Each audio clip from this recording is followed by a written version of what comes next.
Hello, Rob here from the Flanagan Homestead and East Fork Christmas Tree Farms. Recently I did a video with Pedro on how he went from being a farmhand to owning several Christmas tree farms, and he's been in the business for a lot of years. This video is about a few things on how he manages his fields and what he does with his trees to help make them profitable. Hope you enjoy. Sometimes when you're tying tops, you can just run a stick straight down and there's no branches in the way and you have no problems there. Sometimes there's too many branches on the side, which is actually a good thing, but you can't get a stick to lay flat against the trunk of the tree. So Pedro encouraged us to do this. We normally use regular sticks, not bamboo, so we're going to get more bamboo. It's easier this way. But to split your bamboo, and then it can go on either side of these branches here, still tie it to the trunk. It actually gives it more support side to side, so it's not going to move anywhere, and then it comes back together into one piece and you tie your top. It actually works quite nice to split the bamboo over the branches that are lower down on the trunk. Now when you do have to cut a top, and one of the frustrations is on the nobles is you cut a top and then the next one sometimes doesn't want to grow up straight. Any tricks to getting a straighter leader when you do have to cut the tops? Well, they work for me. I don't know if that's just my luck or they work, you know. I just try to leave one single bud, at least about 2 inches under the other ones.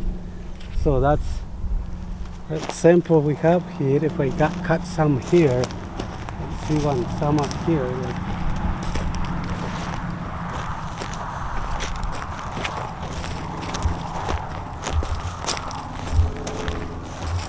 With this one here, we try to just leave the one single bud and at least one inch, so that way that's going to...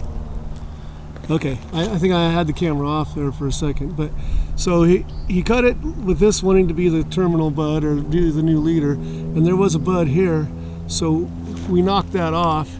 And so your feeling is when there's one that's obviously higher than the others, that's going to more naturally want to grow straight up. Yes. Okay, see, we're trying that. We started trying that last year for the first time, and we're going to do this. We've often cut... all my cuts is like that. So. Yeah, we've often had a cut like this that had 2 buds here, and like, well, we'll get a good one out of one of those, but they're kind of confused on who's in charge. But here, you've got the bud on top. It's at least a couple inches down till the next one. And that's something that we're trying here at East Fork Christmas Tree Farms too this year, which we haven't done in the past. So when I first did Christmas trees, my first nobles, I think I made a mistake because when they were down here at a low height, we started letting them only have 8 to 10 inches, maybe a foot. Now we're finding that if we let these run, the leaders grow a lot longer, the tops grow a lot longer. We can get a tree faster and they still fill in. At what height do you just let the trees run, and when do you start slowing them down and cutting them to only a certain length? Well, if they have nice buds, you know, I let it go at least about 2 to whatever they give me, so that way they save me time not to put bamboo in it. Yeah. And then when they get about 5 foot, that's when I start shoring the top so that way it can get nice and full. Yep. Yeah, but that's what I normally do. So. Yeah, I do similar. I now let them pretty much run unless I have to slow them down until they get up above my shoulder. Yes. And then I need to slow them down.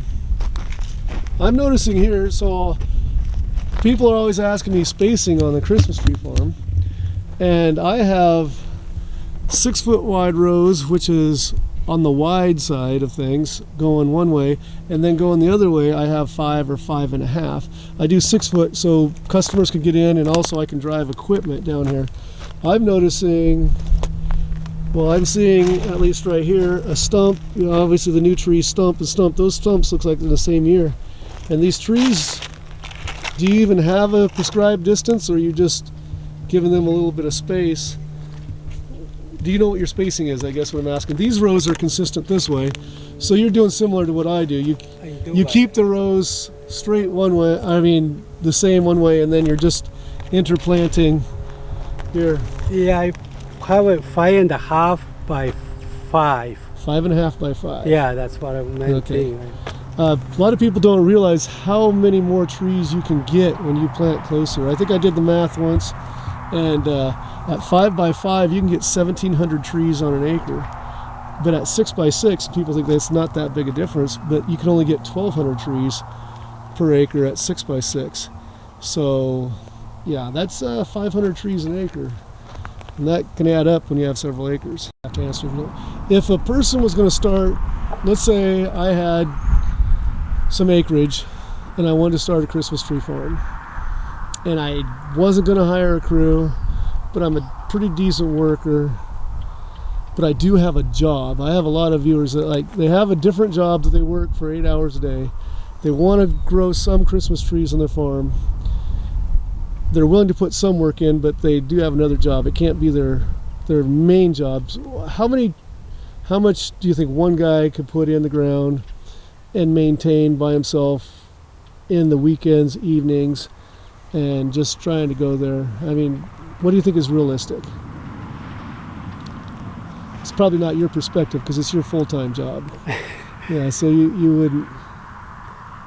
Yeah, I don't know. I started working with 5,000 trees for myself, just the afternoons and weekends, and sometimes my wife come up to help a little bit. But yeah, and that's when you were working for somebody else full time, yes. And then you'd come home and then you'd work on your 5,000 trees. Yes. And how many acres were those spread out on? Those 5,000, I think I was having it in 3 acres. Yep. Yeah. Okay. That's pretty realistic. Someone that's working on something else but could come home and take care of their own trees. Yeah, just for hobby. That's how people start, and start liking it, especially when you start selling it. You see the money and just make you do more, a little bit at a time. Like now, I'm planning not to do no more, I think what I got, that's enough. Yeah. So speaking of that, a lot of people don't understand, this is not something like most crops where you plant in the spring and then you harvest in the fall and you get paid. You got to know you're not going to get paid for a long time. Yes. You're going to keep investing money, investing time, but once you get there in the cycle, you could do all right. But you got to be able to finance this for 8 years on your own, right? Yes. Yeah. So that's why you have to have another job or have some funding until your trees are ready to go. So as we're wandering around Pedro's farm, here's last year's planting of Doug firs. They do grow up faster, and you can see their buds are swelling and opening up. It's that time of year. We're going to put some height on our Christmas trees in the next month. So Is there, speaking of cutting handles or basal pruning, is there a percentage of the tree that you want to leave? Or you're not too worried about that as long as they have a top whorl and a leader? Yes, that's if you have the top whorl, like this one here. It's just a new guys come up here sometimes they do it, but this one should go all the way down, But they're just learning, and they're okay to learn, especially if it don't cost you no money. Okay, we're going down the road here right now. You can see Pedro's crew is putting in some Turkish firs, and I get the question all the time, what do I do with old stumps? So you can see right here, Pedro does the same thing with his old stumps that I do with mine. You just leave them and you plant around them, and they'll rot out eventually. All right, I hope you enjoyed visiting Pedro and his farm and hearing his story. Thanks for joining me on the Flanagan Homestead, where Christmas trees are my business, teaching and cleaning horticulture is my job, and outdoor projects are my passion. Hope to see you again soon. Be blessed, everyone.